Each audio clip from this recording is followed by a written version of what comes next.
मामा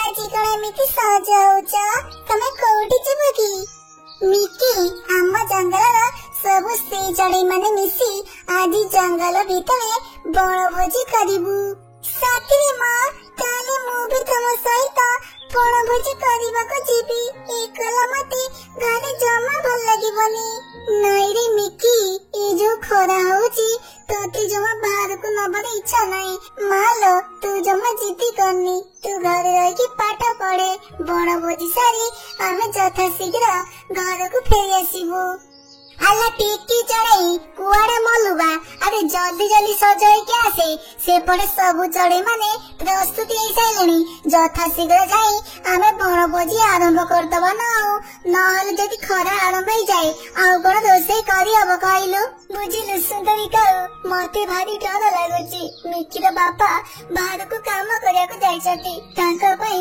मु तो रोषेई करि नै से तो घर को आसिले बहुत लागी जिवे बुझिलु टिकी चढ़ई एमिति भाबिले आमे बाहर बुली परिबा नाही अरे एते दिन परे तो हमको सुजोग मिलिची टिके बनभोजी करियाको तू जदी आगु हाथ छड़ा करिबु ताहेले जीवन सारा आमे एई चुली पेली पेली जीवन कटि जीवो एमिति कही सुंदरी काऊ सेठारु चली जाए मां मु जानिनी मु भी तम सहित बनभोजी करबाको जीबी मु जमा एकला घर रहबी नाही हौरी मिकी आउ जीती गनी जा जल्दी बाहरी के आसे आमे संगे संगे बनभोजी करबाको चली जिबा अरे मिकी तो सजा रही लेला ए जो खरा होची झाड़े तो तो सब मेकअप छाड़ी जीवो काहे कि एते समय बसी मु घोरी आउछु कहलु जल्दी जल्दी बाहरी के आसे सेपटे सब चढ़े माने बाहरलेनी मीरा तू तो जानिछु मु मेकअप नहले जमा घर बाहरिनी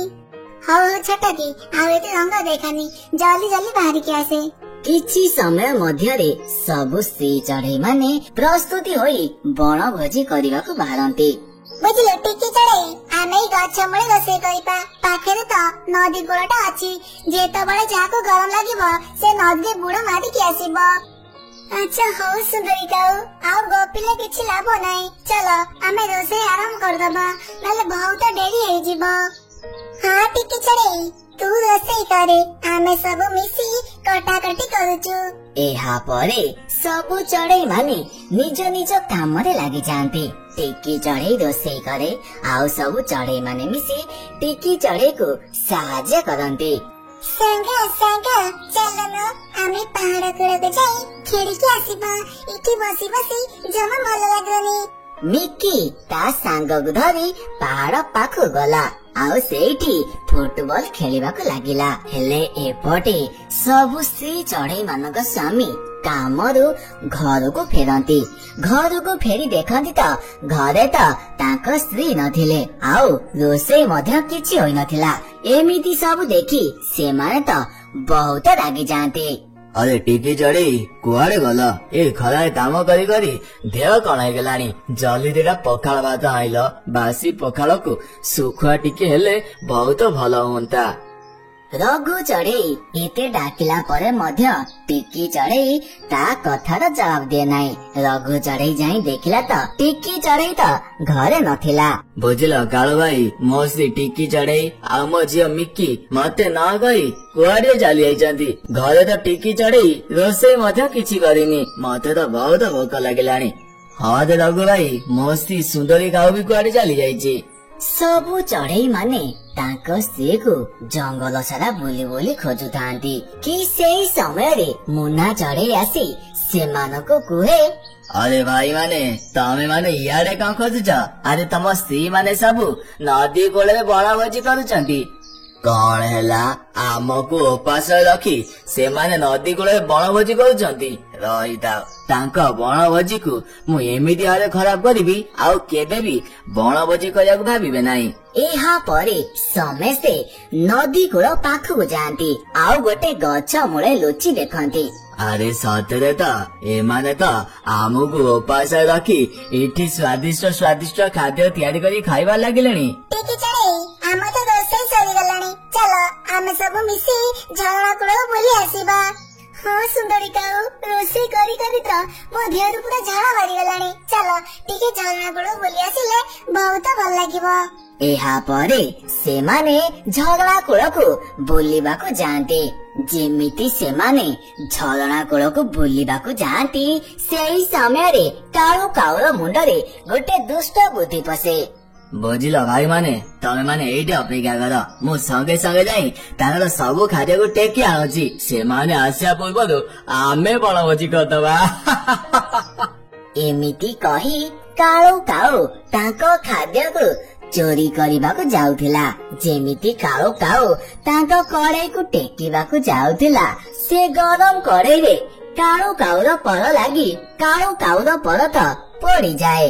ଇଲୋ ବୋପାଲ, ମୋ ପର ତ ପୋଡିଗଲା। ଏ ଗରମ କଡେଇରେ ମୋ ପର ଲାଗି ମୋ ପରଟା ପୁରା ପୋଡିଗଲା। ଆରେ ଭାଇ ମାନେ ଆସରେ, ସେ ଥଣ୍ଡା ଥଣ୍ଡା ପାଣି ଆଣି ମୋ ପରେ ମାର, ମୋ ପର ତ ପୁରା ପୋଡିଗଲା। ମତେ ବହୁତ କଷ୍ଟ ଲାଗୁଛି। କାଳୁ କାଉର ଏତେ ଜୋର ପାଟି ଶୁଣି ସବୁ ସ୍ତ୍ରୀ ଚଢେଇ ମାନେ କାଳୁ କାଉର ପାଖରେ ଆସି ପହଞ୍ଚନ୍ତି। ଆରେ ଆରେ କାଳୁ କାଉ, ତମର କଣ ହେଲା? ତମ ପର ପୋଡିଲା କେମିତି? କେମିତି ପୋଡିଲା? ଆମକୁ ଉପାସ ରଖି ତମେ ମାନେ ଆସି ଏଠି ବଣଭୋଜି କରୁଛ। ବୁଝିଲ କାଳୁ କାଉ, ତମେ ମାନେ ତ କେବେ ବି ଆମକୁ ଟିକେ ବୁଲିବାକୁ ଛାଡୁନା। ସେଥିଲାଗି ଆଜି ସୁଯୋଗ ଦେଖି ଏଇ ଖରା ଦିନଟାରେ ଆମେ ବଣଭୋଜି କରିବାକୁ ଆସିଲୁ। ହଁ କାଳୁ କାଉ, ଯାହା ତ ହବାର କଥା ହେଇଗଲାଣି, ଆଉ ଲାଗିନି। ତମେ ମାନେ ଯଦି ଆସିଲଣି, ଆସ ଆମ ସହିତ ମିଶି ଖାଇନମ। ସଙ୍ଗେ ସଙ୍ଗେ ଟିକି ଚଢେଇ ସମସ୍ତଙ୍କ ପାଇଁ ଖାଇବା ବାଢି ଦିଏ। ସମସ୍ତେ ମନ ଖୁସି କରି ଖାଦ୍ୟର ଆନନ୍ଦ ଉଠାନ୍ତି। କିଛି ସମୟ ମଧ୍ୟରେ ସମସ୍ତଙ୍କ ଖାଇବା ସରି ଯାଇଥିଲା କି ସେଇ ସମୟରେ ଟିକି ଚଢେଇ କହିଲା, ହଇଟି ମିକି ବାପା, ତମେ ରାଗିବନି ଯଦି ମୁଁ ଗୋଟେ କଥା କହନ୍ତି। ତମେ ତ ମତେ କେବେ ବି ବୁଲେଇବାକୁ ଦଉନ। ଏତେ ଦିନ ପରେ ଆମେ ଟିକେ ବୁଲିବାକୁ ଆସିଛୁ। ଚାଲୁନା ଆମେ ସବୁ ମିଶି ସେ ଦୂରରେ ଥିବା ପାହାଡ ପାଖରୁ ବୁଲିକି ଆସିବା। ଟିକି ଚଢେଇର କଥାରେ ରଘୁ ଚଢେଇ ରାଜି ହୋଇଯାଏ। ଏହାପରେ ସମସ୍ତେ ମିଶି ପାହାଡ ପାଖକୁ ବୁଲିବାକୁ ଯାଆନ୍ତି।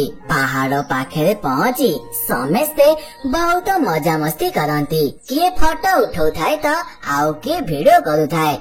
ନିଆ ନିଆ, ମୋ ମୋବାଇଲ ଟିକେ ନେଲୁ। ମୋ ଇନଷ୍ଟାଗ୍ରାମ ରେ ମୋ ପାଇଁ ଗୋଟେ ରିଲ ଭିଡିଓ ବନେଇଦେଲୁ। ବହୁତ ଦିନ ହବ ମୁଁ ଗୋଟେ ରିଲ ଅପଲୋଡ କରିନାହିଁ। ହଁ ନିକି, ତୁ ଗୋଟେ କାମ କରୁନୁ, ସେ ନଦୀ କୂଳ ପାଖକୁ ଚାଲେ। ସେ ନଦୀ କୂଳରେ ଭଲ ରିଲ ଭିଡିଓ ହବ। ନୀଳ କଥାରେ ରାଜି ହୋଇ ନିକି ନଦୀ କୂଳକୁ ରିଲ ଭିଡିଓ କରିବାକୁ ଗଲା। ଯେମିତି ନିକି ନଦୀ କୂଳକୁ ଯାଇଛି, ସେଇ ନଦୀ କୂଳରେ ତ ଗୋଟେ ବଡ କୁମ୍ଭୀର ରହୁଥିଲା। ସେ କୁମ୍ଭୀରଟି ନିକିକୁ ଟାଣି ନେଇଗଲା। ବଞ୍ଚାଅ, କିଏ କୋଉଠି ଅଛ? ମତେ ବଞ୍ଚାଅ, ମତେ ଗୋଟେ କୁମ୍ଭୀର ଟାଣି ନଉଛି। ଜଲ୍ଦି ମତେ ବଞ୍ଚାଅ, ନହେଲେ କୁମ୍ଭୀର ମତେ ତାର ଭୋଜନ କରିନବ। ଆରେ ଇଏ କଣ ହେଇଗଲା? ନିକିକୁ ତ ଗୋଟେ କୁମ୍ଭୀର ଟାଣି ନଉଛି। ଏବେ କୁମ୍ଭୀର ପାଖରୁ ନିକିକୁ ଆମେ କେମିତି ବଞ୍ଚେଇବା? ଶୀଘ୍ର ଶୀଘ୍ର କିଛି ଯୋଜନା କର, ନହେଲେ ସେ କୁମ୍ଭୀର ନିକିକୁ ଖାଇଯିବ। କାଳୁ କାଳୁ, ଆଉ ଡେରି କଲନି, ଖଣ୍ଡେ ଖଣ୍ଡେ ବାଡି ଧରି ନଦୀ ଭିତରକୁ ଚାଲ। ସେ କୁମ୍ଭୀରକୁ ଆମେ ସବୁ ମିଶି ବାଡେଇଲେ ହୁଏତ ସେ ଡରିକି ମିକିକୁ ଛାଡି ଦେଇପାରେ। ସଙ୍ଗେ ସଙ୍ଗେ ସବୁ ଚଢେଇ ଗୋଟେ ଲେଖା ବାଡି ଧରି ନଦୀ ଭିତରକୁ ଯାଆନ୍ତି। ଆଉ ସେ କୁମ୍ଭୀରକୁ ବାଡେଇବାକୁ ଲାଗନ୍ତି। କୁମ୍ଭୀର ମାଡ ଭୟରେ ନିକିକୁ ଛାଡିଦିଏ। ଏହାପରେ ଚଢେଇ ମାନେ ନିକିକୁ ଧରି ନଦୀ କୂଳକୁ ଆସିଯାଆନ୍ତି। ଚଢେଇ ମାନେ ତମକୁ ବହୁତ ବହୁତ ଧନ୍ୟବାଦ। ଆଜି ତମେ ମାନେ ନଥିଲେ ସେ କୁମ୍ଭୀର ତ ମତେ ଖାଇ ଯାଇଥାନ୍ତା। ନିକି, ଏ ସବୁ ତୋରି ଭୁଲ ଲାଗି ହୋଇଛି। ରିଲ ଭିଡିଓ ବନେଇ ବୋଲି କଣ ଏମିତି ଭୁଲ କାମ କରିବୁ? ନଦୀରେ କୁମ୍ଭୀର ଅଛନ୍ତି ବୋଲି ତୁ କଣ ଜାଣିନଥିଲୁ? ସବୁ କିଛି ଜାଣି ମଧ୍ୟ କେମିତି ନଦୀ କୂଳକୁ ରିଲ ଭିଡିଓ କରିବାକୁ ଯାଉଥିଲୁ କହିଲୁ? ହଁ ଟିକେ ଚଢେଇ, ଏ ତ ମୋର ଭୁଲ। ସବୁ ଜାଣି ମଧ୍ୟ ରିଲ ଭିଡିଓ କରିବା ପାଇଁ ମୁଁ ଏତେ ବଡ ଭୁଲ କରିଦେଲି। ମତେ କ୍ଷମା କରିଦିଅ ଚଢେଇ ମାନେ, ଆଉ ଏମିତି ଭୁଲ ମୁଁ କେବେ କରିବିନି। ଆଉ ଏହାପରେ ସବୁ ଚଢେଇ ମାନେ ଖୁସି ହେଇକି ନିଜ ନିଜ ଘରକୁ ଫେରି ଆସନ୍ତି।